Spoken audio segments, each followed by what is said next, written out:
think about, if you can, coming out to this conference. We're trying to keep the costs, very minimal for everybody. And we're looking, we're still putting together our slate of programs and yes. So welcome everybody. My name is Bonnie Sugiyama, and I'm the director of the LGBT Center at San Jose State University, and I've been asked to introduce our program today in our panel. So we'll get started with that. So this program is We Are America, Lesbian, Gay, Bisexual, Transgender, and Queer LGBT Justice. The workshop presenters are Stephanie Tahara, Tracy Ishigo, and Marcia Aizumi.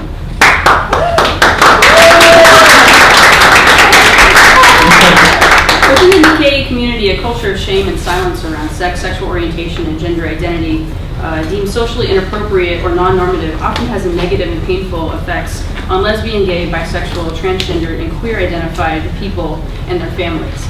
At the same time, many Nikkei LGBT-identified people also experience racial oppression and discrimination from the greater and largely white LGBT community for being a person of color. For these reasons, Nikkei LGBTQ individuals often lack the inclusive communities necessary to feel comfortable in being their full selves within our communities. Recognizing these needs, the JACL Pacific Southwest District aims to make Nikkei LGBT inclusion and justice a priority, starting in Los Angeles County. In this workshop, there are two goals. The first goal is for participants to gain a greater awareness and understanding of the issues facing Nikkei LGBT community members, and how to create an inclusive community within the JACL. To meet this goal, an LGBTQ Terminology 101 overview will be done, in addition to some interactive activities and small group discussions. The second goal is to empower chapter and district representatives to get involved and expand the LGBTQ injustice work in their local communities by giving examples and recommendations. Stephanie Tahara is the PSW Regional Director. Tracy Ishigo is the PSW District Program Coordinator, and Marcia Aizumi is an educator, author, and LGBT advocate. Let's welcome our panelists.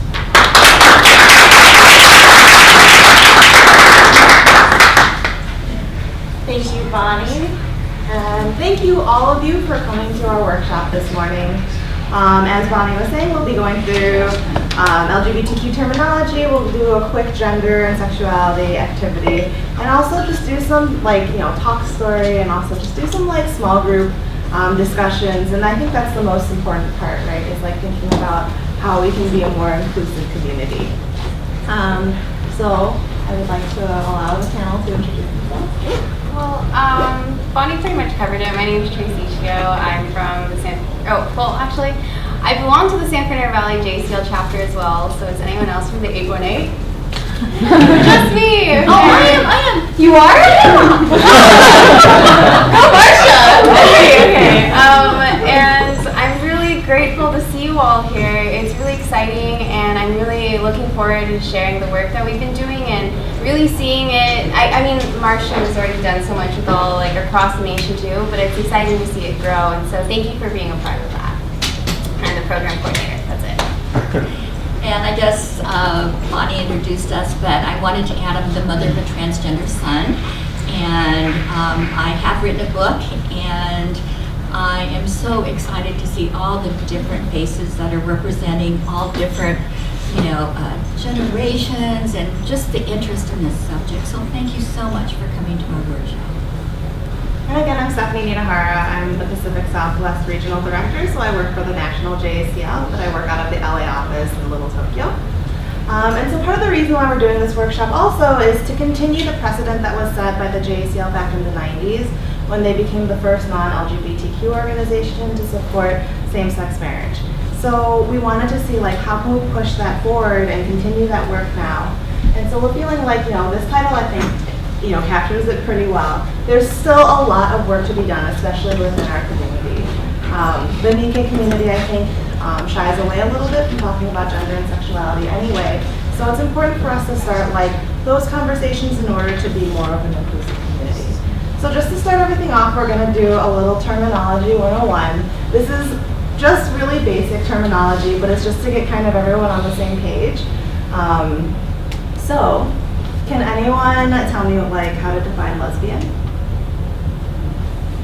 I know some people in this room know. Don't be shy. I'm going to call on Alex because I know his name. Hi. Well, I mean, lesbian refers to like your sexual orientation and all that, and it's when a female identified person is attracted to other females. Right, that was great, see? Yeah. Like, so, a person who identifies as a woman whose primary romantic, emotional, physical, and sexual attractions are to other women. Okay, how about gay?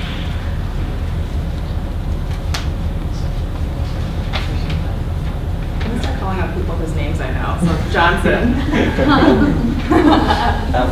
The person who identifies as a man who's like attracted to other men. Great. A person who identifies as a man whose primary Okay, how about bisexual? Okay, I can read names too. Oh. Okay, I can just read this one. A person who has romantic, emotional, physical, and sexual attractions to women and men. Are there been any questions so far? No. Okay. How about queer?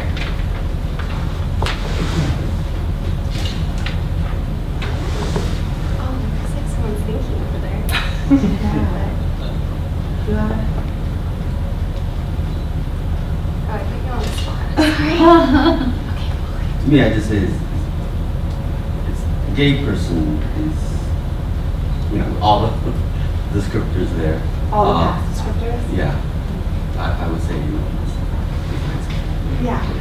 So it's an umbrella term to refer to all the LGBTQ community, a political statement as well as sexual orientation, which advocates breaking binary thinking and seeing both sexual orientation and gender identity as potentially fluid. So yeah, like all the things that we had already talked about, that's like part of that whole term. But then a lot of folks also consider queer like being queer politically as well, versus like just as like how their sexual orientation.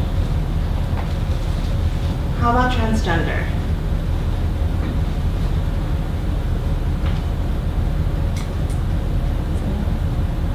It's an individual who has decided to physically go through the changes from one gender to another. So that's part of it, not just necessarily physically, but it's how they identify, their gender identity.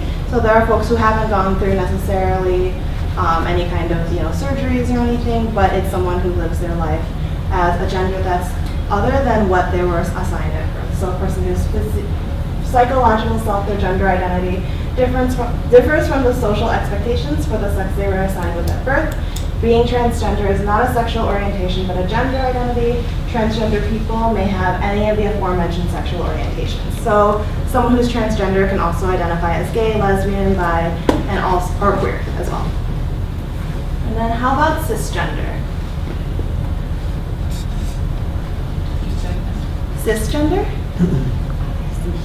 I think that's the physical physiology matches the gender identity. So yeah, your gender identity, you conform with the gender identity that you were assigned with at birth. Were there any questions about any of that? I know that was super fast. I was wondering about the Q, because I've seen that both as queer and questioning. And how do you comment on that when you see the term LGBT? I've seen it like LGBTQ sometimes too, for queer and questioning. I might even ask Bonnie if she's seen it. Well, yeah, I think it can mean either one. It just depends on the group that's using it. Typically, if you just see LGBTQ, usually the Q means queer, and the second Q will mean questioning, from what I've seen. Thanks. Glad we have a director here. Were there any other questions? Okay, great. And so what we're going to do, I know I kind of like breezed over like sexual orientation, gender identity, as well as sex. Then Tracy's going to lead us through on another workshop to talk about that a little bit more. Or activity. Activity, yeah. We're going to move to the other new room for another workshop, y'all. I'm just kidding. Okay, so, all right, so what I wanted to share first is that I think that anything around LGBTQ identity and experiences and our understandings of the definitions we just went through, they're so nuanced and they're always going to be changing actually. And so hopefully something like the genderbread person, if any of you haven't done this activity or learned through learning about gender, sexuality, expression, etc. through this mode can help us understand a little bit more about like what is gender and what is sex and all in between. And I think that it's for all people to learn about, and it helps us learn about ourselves first and foremost a lot more. So can anyone, I guess, define what is the difference between gender identity and sex identity? And actually, yeah, let's just start between gender and sex first. Okay, let's I'll start. take a shot at it. I think that gender is kind of the presentation or the cultural identity versus the sex is actually like your physiology or what your body is. Okay, cool. And then I guess if I were to just ask, where do we get these cultural notions from? Everywhere. Great. Perfect. Great job. Your name is Paul. Thank you, Paul. So Paul really touched upon about the social constructions of our understandings about gender and sexuality. And so what's cool about the genderbread person is that they have a brain and they have a diagram here for any of you who are visual learners to help us understand a little bit more. But both gender and sex identity are both socially, we have created these understandings about what gender is, but mainly for just to understand the difference between them. Your gender identity is mainly how you think in your mind, right? It's how you perceive your own gender. And I guess we can think about that symbolically coming from our mind, but I know we experience it in other ways as well. So we can think about, it's just really how you identify, and it's not necessarily on how other people read you, but it's on how you really read yourself, and everybody has the freedom to define their own gender. And so another thing I wanted to write or note up here is that we often understand it. A lot of us are raised with the notions that you're either male or female, you're either gay or straight, but really I think something that a lot of us are starting to learn these days is that it's so much more nuanced than that, and there's so much in between, and really gender is on the spectrum. And if all of us were to go through this activity today, all of us would actually probably be placed on different parts of the spectrum, between how feminine you identify as to how masculine you identify as. So please be fluid with that from now on. Okay, so and then also just going on with what Paul said, for your sex identity, they label it in this area over here, and oftentimes it can be understood by just whatever sexual or reproductive or your private part area. It's based off of those notions, and what's important to note is that it can be completely separate. There's no ties between your sex identity and your gender identity. And I hope that goes back to thinking about that gender is really how you internally think about yourself. Okay, so what about sexual orientation? How would anyone maybe define that for us? And I think we went over it briefly at the beginning.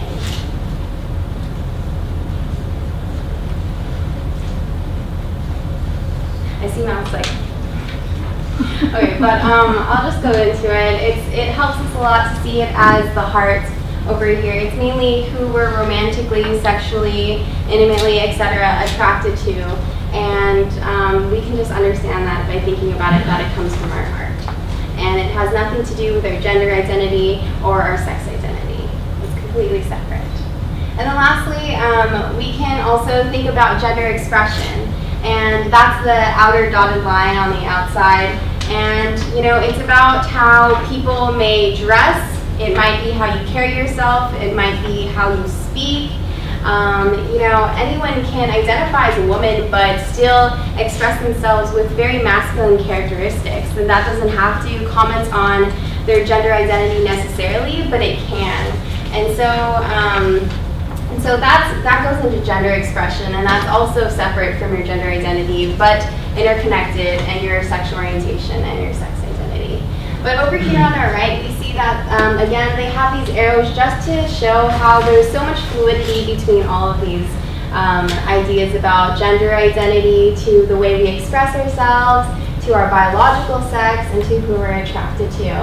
And I think that queerness these days are often seen as, being encompassing maybe of all parts of the spectrum, or the political notions that Stephanie was sharing earlier is that it's not necessarily this binary anymore between a man or a woman, but a queer identity can encompass a lot of that for some folks. So, are there any questions about this? Okay. So, I noticed that in the attracted to, the left side is labeled as nobody rather than asexual. Is there stigma associated with the term asexual, or is there a preferred nomenclature? Is there a stigma? I think that oftentimes actually for a lot of our society, if you're not heterosexual, then there's stigma attached to it, regardless if you're like LGBTQ or asexual. And so I think it's because it's unknown, it's hard to understand for anyone who isn't asexual. Sometimes people will think about it stigmatized. But I think, again, it really depends on the person, on how they want to identify, whether they want to name that they're asexual or if they're like, I'm not really attracted to anybody, and that just being a sexual orientation in itself. I think also if you look at the bottom, so if you're on that side of both, whether you're attracted to men, males, masculine, women, female, feminine, then that would they have a thing that says asexual down there, but I think that's also for if you're not attracted to any women but you're attracted to all men, then I think that might be why it says nobody. Okay. Okay, so I think we're going to move on now, but if any questions come up later, we're going to have small group discussions for that too, so thank you all. And isn't it cute? Yes. Thank you. Hi, everyone. Thank you so much for being here. What I'm going to do right now is I'm going to talk a little bit about some of the work that's being done around the country, and especially some of the work that I've been doing with JACL chapters and individuals. But what I wanted to start with is I wanted to just really briefly tell you a little bit about my story as a mother of a transgender person, and very briefly, 3 minutes. So I'm going to kind of speed through it. But I had a daughter. I adopted a daughter after I'd been married 16 years. And just to let you know, my husband is back in the back of the room. So he's been a great support, really a great support to our family. But in the beginning, I had a little girl. And I really just wanted to have a baby, and my first child was a little girl. And it was very early on that I discovered that she had a lot of more masculine tendencies, and so we just thought she was going to be a tomboy, and elementary school, that's how we viewed her. But when she went to middle school, where gender becomes very defined, it became a very difficult time for our family. It was a time where we started to have many challenging situations and incidences. And by the time my daughter got to high school, she had panic attacks. She was starting to withdraw and become depressed. And she finally came out as a lesbian when she was a sophomore. However, we thought it was going to get better, and it got worse because she started getting bullied and harassed at school. And for 2 years she took it, and then finally when she was a senior, she came home and said, she said, I can't go back to school anymore, it's too hard.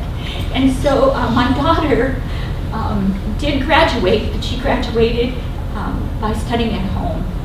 And so those were very challenging years for us. And then right before her 21st birthday, she came and said, I'm not a lesbian, I'm a boy. I'm a girl trapped in a boy's body. And so we spent 2009 transitioning our daughter to her son. And then we saw our child turn around. And since then, he has found his place. He has really immersed himself in the community. He marched in Washington, D.C. for equality. I have this picture on the right because I feel like since he's been able to come out as his true self, he really has soared. And so I think that picture is kind of a demonstration of how he's been able to come out as an individual, not only just be his true self, but really his heart has been able to open up, and he's immersed himself in this community. Since then, we have done a lot of work. He and I have written a book. We're on the PFLAG, very involved in PFLAG. It's a national organization that supports LGBTQ families and individuals. My son is on their National Advisory Council, and I sit on their National Board of Directors. So, I mean, you know, I get really emotional because it was really a tough time for us, but it has brought us to this amazing place. And I really reconnected with my Japanese American background through this work because of my work at JCL, so I'm very grateful for that. I want to talk a little bit about some of the work that's being done around the country. In 2012, in the San Gabriel Valley, which is Southern California, we started with a number of people a PFLAG, Asian Pacific Islander PFLAG, and it has been going on for a couple of years. We started it was small. We had 15 people or so that would come, but now we have groups of 25 to 40 that come to our meetings. And what it's showing is that our API community does need support. The LGBT individuals come to listen to what parents think so that they can understand and help their parents better. And then the parents come, and we have a lot of LGBT individuals that come and share their stories, and they get to hear maybe some of the things that LGBT individuals are going through, that they're having a hard time communicating with their families. And so we feel like we're bridging this gap between maybe non-communication with families. We are doing other things in the San Gabriel Valley, and I want you to know we have a lot of support, so we're able to do this. And later on, I'm going to talk about some other cities and what they're doing. But we have a website, and I have, can you please hand me that brochure that says PFLAG right there? We have a brochure, and I have them on the desk there. We have a website on the back, and basically we have resources there both in English and in native languages, because we're trying to help not only the people that can speak English, but you know, the kids that have parents that are immigrants and are having a difficult time with language. So we have that website. We've marched in parades, we've been at workshops and at conferences speaking. And then within the group itself, we have two smaller kinds of support I guess, mechanisms. One is called a family circle. If a family is struggling and they don't want to be so private, we'll go in and we'll just not so much give advice, but we will work with them to communicate better. And I think that's been very effective with some of the families that want to keep things private. As far as afternoon teas, these are a few more families, maybe 3 or 4 that come together, and they're culturally based. So we've had Chinese afternoon teas, we've had Korean afternoon teas. And actually we started to talk about a Japanese afternoon tea, but that has kind of morphed into this conference now. So we've gone from an afternoon tea to now a conference that we're doing in November called Okaidi. And so we're very excited about that. But it's a place for people of the same culture to come together that, and we have interpreters that come as well, so that their parents that come that may have a difficult time with terminology, we have somebody interpreting for them. But like I said, not all cities have that kind of capacity and have that kind of support that have been built into the city. And so I'm going to give you an example of another city and what we're doing. And I'm very proud that 2 of the people from Seattle JCL are here. I hope they kind of raise their hands. Paul Tashima is right here, and he's going to be the incoming president of JCL. And Bill Tashima is right here. He's been the past president of Seattle JCL. And I was introduced to them. I called Bill and said I was going to be in the city, and we pulled together a meeting in Seattle. And one of the first things that came out was capacity is a difficult thing. And so Seattle has found a way, maybe not to do a monthly support group, but to really bring visibility to the API community in Seattle.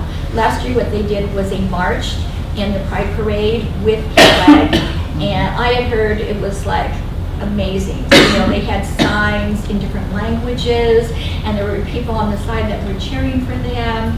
And so it was not a very time-consuming thing, but it was a way that they started to bring visibility to the Seattle area. And this year they marched again, and actually that's a picture of them in the 2014 parade. You'll see Bill there right in the front, and you'll see Paul there, kind of more towards the back, which I love this picture, holding hands with his boyfriend, and I thought that was so moving just to see that. So that's what they've done this year, and then they're planning to do 2 additional events. They're planning to do an afternoon tea, and they're also planning to have an event where they bring in a guest speaker to talk, you know, about some of these issues. So that's what Seattle's doing. We're going to be breaking down into smaller groups later, and if you're in the Seattle group, I hope Seattle will share a little bit more about their thoughts. But then there's other JCLs that are doing work. This is Chicago JCL, and I was in Chicago in April, and what they did was they put together an event with a local church. It was Christ Church of Chicago, and they had an event, and actually I was very honored because I was actually in the city and they asked me if I would speak. And so it was like really a great event to bring all these people together from not only the JCL community, but the faith community, and also there were LGBT organizations that sent some people.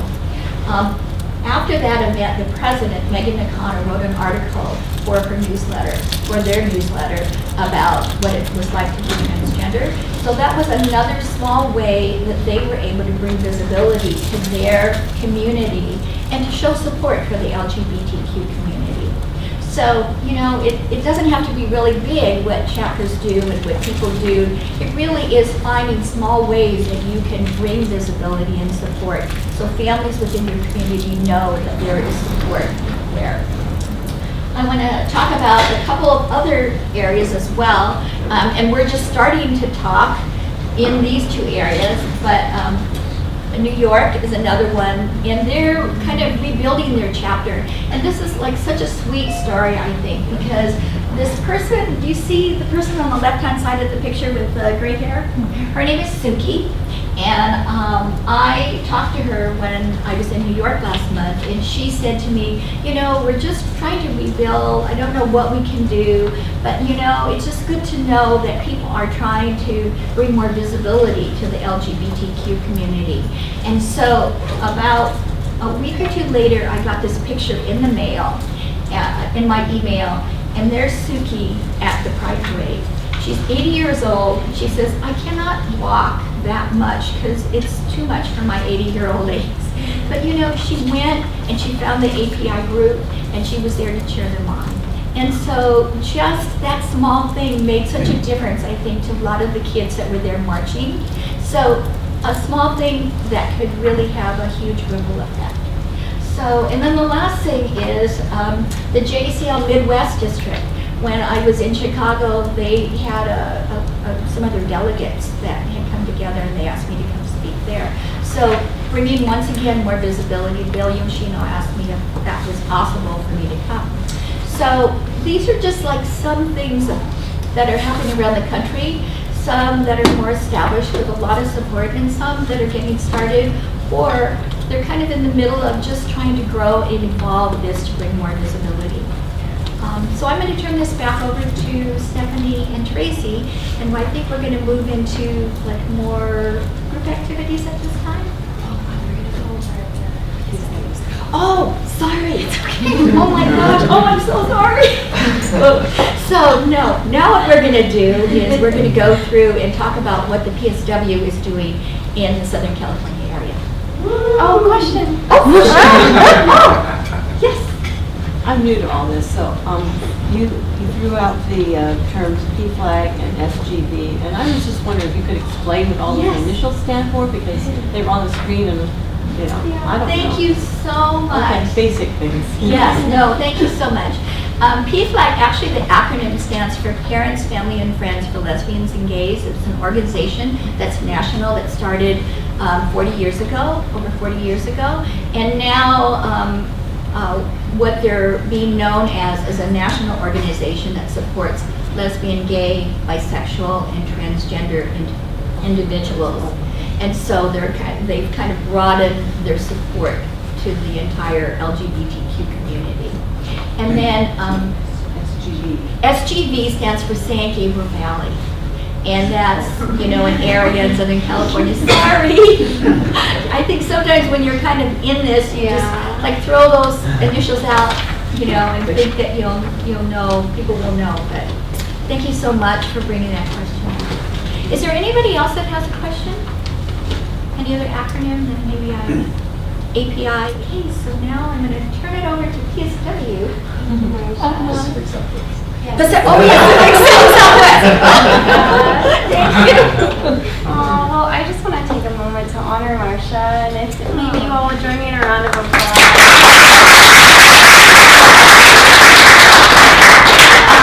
One of the great things about doing this type of work is I feel like you meet like the biggest hearted people, and Marcia is just incredibly one of those hugely hearted people who is actually a really loving person to a lot of struggling LGBTQ young people. And like when she does her speaking engagements across the nation or in other countries, even in China, other youth will come to her, and it's really nice to have that extra support. And Marcia's done that for me in many instances. So you're awesome. Okay, well, I wanted to share with you all about the Pacific Southwest Naked LGBTQ initiative, which we were really hoping can become more nationwide with your help today. And when I started working for the PSW district July of last year, so it's been a year, I knew that there was a huge need for LGBTQ programming that was culturally relevant and could reach a lot of the naked community who often isn't reached by just, mass media and LGBTQ organizations. There are different cultural barriers there. And so when we were starting this initiative, I was actually thinking a lot about those barriers. And I think one of them often that Stephanie touched upon earlier is that we don't really speak about gender and sexuality, but we also don't really talk about sex either. And I actually just wanted to get a gauge if maybe some of you experience that as well. How many of you might have had conversations about sex or sexuality with your parents or with your relatives or family members? Okay, so there's like 3 individuals. Yay! Well, I really applaud your families on that because it is really difficult. And sometimes even I'm like, advocating for it, but I'm like,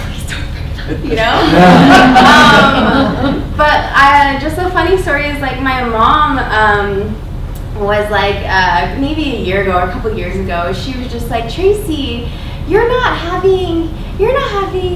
She just couldn't get it out of her mouth, and so it was a really funny moment where I was like, I'm not wet, mommy, But those things are so important, especially in a society where we see a lot of, actually a lot of sex around in the media, but we often don't see a lot of LGBTQ representations of that. And sometimes if we're not discussing it in the home, and you don't see an openness from your family members to talk about sex in a very fluid way, not just in a heterosexual sense, there's not a lot of space for LGBTQ individuals to bring up any non-normative identities or, attractions or anything like that. And so that becomes really, really important. And so, what we're doing with Pacific Southwest District is, our vision ultimately is that we want to see a really thriving naked community, and we want to make sure that we're actively inclusive to all of our community members, including LGBTQ individuals. We're becoming more and more of a diverse community, and in order for us to be a strong one, we need to make sure that we're making efforts to include all of us. And so our mission that we're hopefully doing this vision through is mainly this year, it's been through a lot of educational programming and community organizing, working with a lot of different leaders and individuals and uplifting a lot of LGBTQ leadership as well. And we're going to show some of you what that looks like in a little bit, and Stephanie's going to talk about that first. Thank you. So this was actually the flyer from our very first event for the Nikkei LGBTQ initiative that we're hosting in the Pacific Southwest District. We did this in collaboration with the San Fernando Valley Japanese American Citizens League chapter as well. So our panelists were Eric Arimoto. He's a 4th generation Japanese American. He identifies as gay and he works as a psychotherapist in Southern California. Riku Matsuda, who, well, first off, I love all these panelists so much. They were all so open with like their stories and just being just so willing to share and help, like, you know, the community like understand like their experiences. And Riku Matsuda is one of this is Riku. Oh, you use a laser. Yeah. So that's Riku. Who's become a really dear friend in the last like year or so. He identifies as queer and is a trans man. And he works for the LA County Commission on Human Relations. And then this is Ellen Kamea. She's the mother of a lesbian daughter. I think her husband Harold is somewhere in the JACL conference, so if you see him, this is his wife. They're really, really wonderful as well. And their daughter came out in like the 80s, like 1988, and they wrote an article or a letter just asking, you know, if there are any other parents whose children had come out and like, you know, to be supportive of each other across like the JACL, and they didn't hear back from anybody. So they were like, oh my gosh, like we must be the only parents who have, you know, like an LGBTQ child, and they felt really alone. And so now, like this many years later, like 26 years later, they're doing all this advocacy work. They're marching in parades. They're so supportive. Like Marcia, like, you know, people have come up to them and said like, oh, you know, you're like, I don't see folks like this. I don't see my parents being like this. And I think has made a really big impact. And I think what's really important is that this is the San Fernando Valley Board, like all these folks are here. And they've just been so incredibly supportive of this initiative. So it was really wonderful for us to have our very first event here. They all came out, they were like, you know, it was so Japanese too. Like we had like all the coffee and like the tea, they had the mugi cha and like cookies and all this stuff. And they just really put together a really wonderful event at the San Fernando Valley Japanese American Community Center. So I just wanted to take like a second to like uplift like all of their work and how just like accepting of like new ideas from young leadership they've been.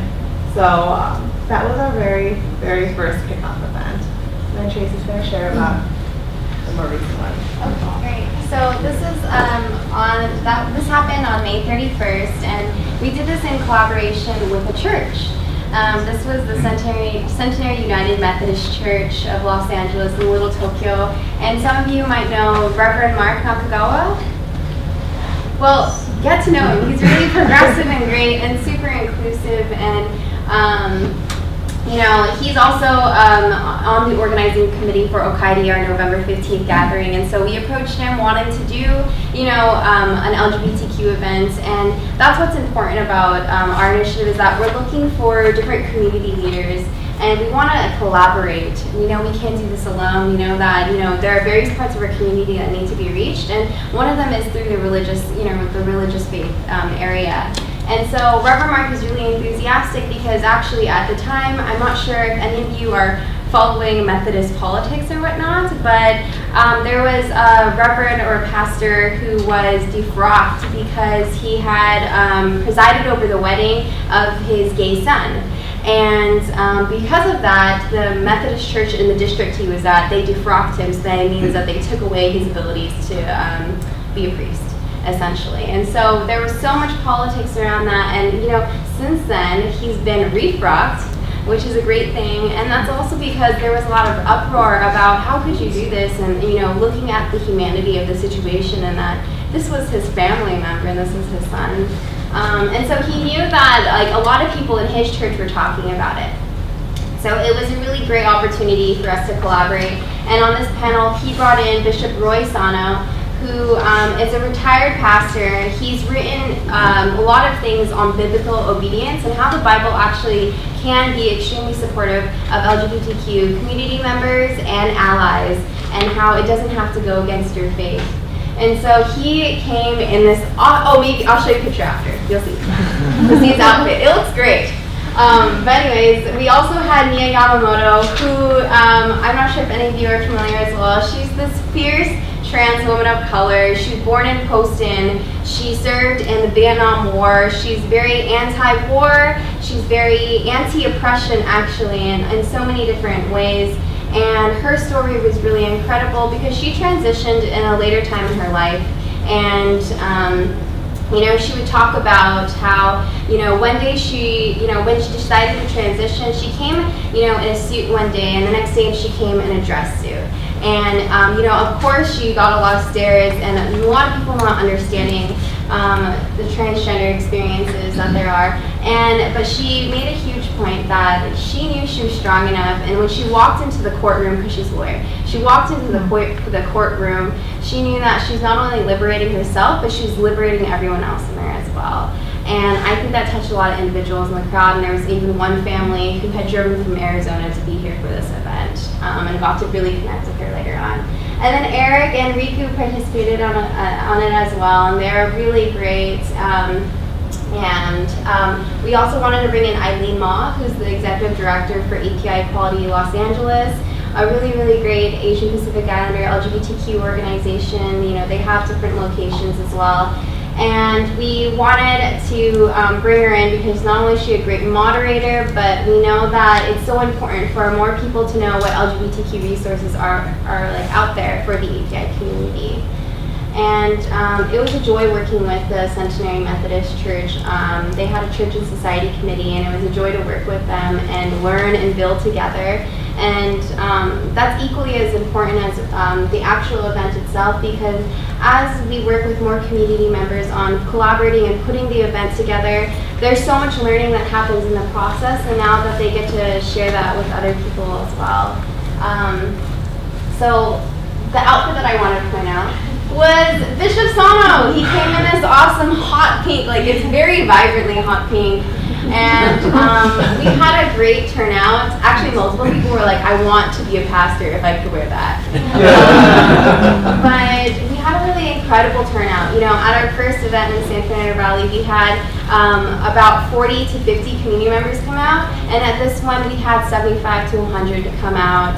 And we didn't expect that at all, but there was such great dialogue. And something to note that we actually do, that if any of you are interested in doing this in your districts, we try to make things interactive, and we were planning on doing this today if we had enough time, but we'll have questions that people, when they come into the room, we ask questions like, where have you experienced or witnessed homophobia or transphobia? And there are different stickers that you can place onto these posters that can get people to reflect on their own experiences. Or,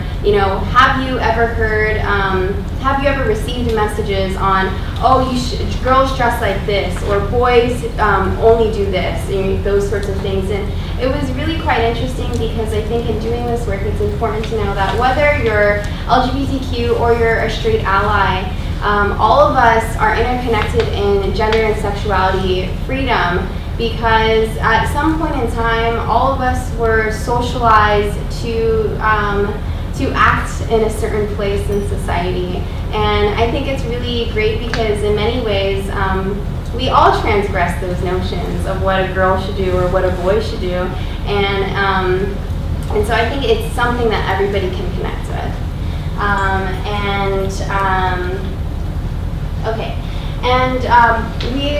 This year has been really exciting in general because there's also been a lot of build-up in the community. And so one way that we've been trying to uplift more visibility was with the Day of Remembrance event. And I see Sean Muta's mom in here, right? Yes. Oh, hello. Yeah, well, another supportive mother. And that's Sean over here. He did a great spoken word about women's Beyonce and a lot of different identities as well. Marsha was our call to action speaker for Day of Remembrance and connected it really well on how LGBTQ justice is a part of it's interconnected with our history of being discriminated against as Japanese Americans. And right now today, a lot of our community members are still being discriminated against because of their sexual orientation or gender identity. And then Riku and I got to be the MCs, and it was really fun. And I really encourage you all to come to Okaidi because you will get to meet Riku, who again is just like awesome to work with.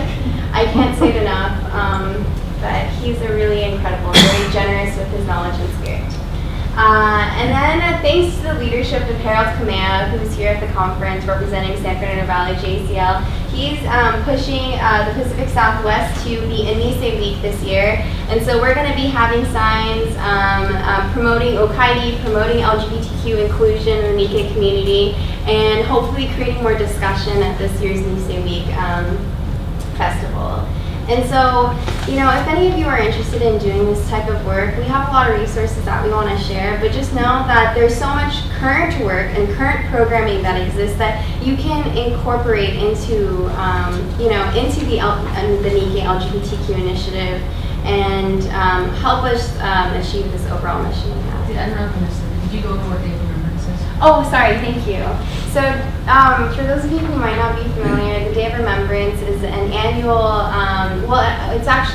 we do it annually to remember the Japanese American incarceration camps, and it happens across the nation. Actually, a lot of student campuses do this as well, and it's just a way to continue the discussion. And I think it's very important because it's also a way to continue how is it relevant to us today, and how can we make it relevant to a lot of different communities. That's what we do. Well, I think, so for me, that's very interesting because there's actually a Transgender Day of Remembrance also. Yeah. Which, so it with coupled with this, it could have been that as well. Yeah, that's so true. Okay, great. Is there any other questions out there? Okay. Oh, yes. Within the LGBTQ community, you're not homogeneous, I don't think, is it? I attended a vigil for a transgender woman that was killed in San Ana. And it was sponsored by the Gay Lesbian Center of Orange County. And when they gave their testimony, the transgender community, about their fellow person that was killed, I got a huge sense of that they felt isolated. And to the point where even the director of the LGBTQ didn't really participate in the program, which I thought was kind of unusual because they had sponsors. So I'm just wondering, those people that might be familiar with that, is that something that was unique to that circumstance, or is there some question of lack of acceptance overall even within the community? Well, Monty can speak to it as well, but I'll speak to it as a mother. I think the transgender community often does feel discriminated against by the rest of the community, but I think that's changing. I think that's kind of evolving. My son, when he first came out as transgender, he felt as if he was being judged by others, that he was taking the easy route, that he was going to be a man now so that he could fit into society rather than being a lesbian, which would have been more difficult. And so he felt in the beginning very judged. But since then, I think some of those things have come up and discussions have happened, and I just feel like there's more understanding that's happening around being transgender, that people recognize it as not a choice. My son did not have a choice. He didn't decide to go the easy route. He decided to be his true self so that he could live and be happy and feel really comfortable in who he was. So I don't know, Bonnie, if you want to add to that, or maybe you have a different perspective. I think that was great. And for somebody to come out as trans, I think for somebody to say that's an easy route, I think they really don't understand what it totally entails, because it's a much harder route to take. But I think the LGBT community is a microcosm of the larger society, and so we have all the same I'll say crap that the rest of society has as far as social injustice goes, even within our own community. And with that goes along not understanding gender identity and trans issues. And I think just as much within our community we have to do trans education as well for folks to understand each other. So it's a long road for everybody. And you would like to think that within a community that has so much that want so much to be accepted that they would accept other people that are, grouped with us. But that's just not the case. Just because you suffer one oppression doesn't mean that you understand other oppressions and that you aren't an oppressor yourself. So. Maybe our first surprise about the isolation is that they came out from the trans community. Yeah, it's really difficult, and it's really hard, especially given how difficult it is to come out as trans. It's even more isolating. And so I think that just makes it even more important, the work that we do, to be as supportive of the trans community as we possibly can. Thank you so much for your question. Thank you. I'm again so happy that Bonnie's here. Really? I noticed that a couple of the gatherings on the slide presentation, they were at Christian churches, and I just want to know if you can comment on how was the co-sponsorship and collaboration, because part of a lot of from the Christian churches is using the Bible to say, so. Well, I think it varies. Like, we recently tried to think about partnering with a different church, but it really depends on what the climate is like in each church. In that one, we decided not to partner at the end of the day because we don't want to create, we don't want to be outsiders, an outside organization and come in and create, internal conflict. And there are ways that people are trying to do it internally without our partnership necessarily. For working with the Centenary Church, it was great because, Reverend Mark has been so outspoken in general that this was another affirming event that could also attract other congregation members who haven't, either been to maybe Marsha's event or anything like that yet. And so I think it came down to Reverend Mark's leadership, knowing that it fits into his framework and his beliefs so well, so it made it very easy, and it made it a lot stronger when Bishop Sano was there to bring up his writings about biblical obedience, how the Bible can support the LGBTQ community as well. And so, Bishop Sano he loves to travel and he loves to be a speaker on LGBTQ justice and inclusion, and so he's a great resource. And as you can see, maybe we try to also make sure that our panels or speaking engagements are multi-generational, and so that they can reach multiple generations. And it's not just young people who are trying to do LGBTQ inclusion work. It's people from all generations who are invested in this, and that's what's really going to help the cultural change that we need.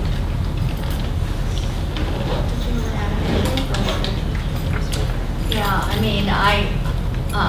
I've spoken at a number of churches, and I think one of the things is they're in the process of evolving. They're trying to be open and inclusive, and so they're bringing in speakers to kind of bring this compassionate and empathetic side so people understand that side as well.